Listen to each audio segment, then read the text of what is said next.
Hello mga pangit, nandito naman ako guys. Nandito ako sa Silimbata. Nandito ako sa palengke. Kasi magre-withdraw yung ano ko. Yan si Prinsesa. Nandito sa RCBC. Kasi walang laman ang video. Nandito tayo sa building. Meron pala dito ng ano guys. Diagnostic Laboratory. Nandito guys. Ayan guys. Marami ano na mga kids dito. Salon. Buti. Pag gusto nyo bumili ng beef. Dito.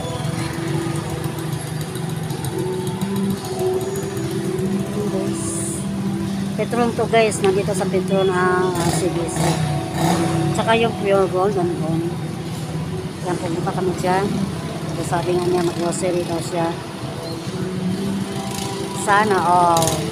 Dito sa Silimbata yun guys. Kapito na.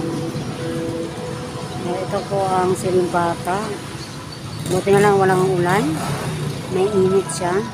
Hindi man siya hindi maganda yung langit. Sana hindi po muna umulan. Mahirap pag umulan. At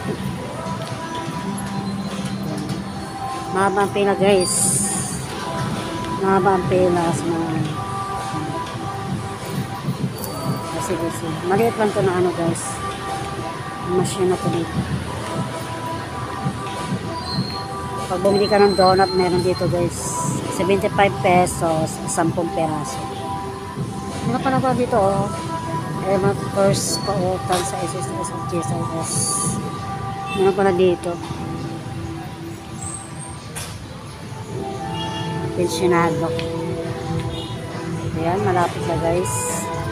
Yun lang guys, mamaya naman. Sana panoorin ninyo ang video ko. Sana share, like, and comment, and subscribe guys.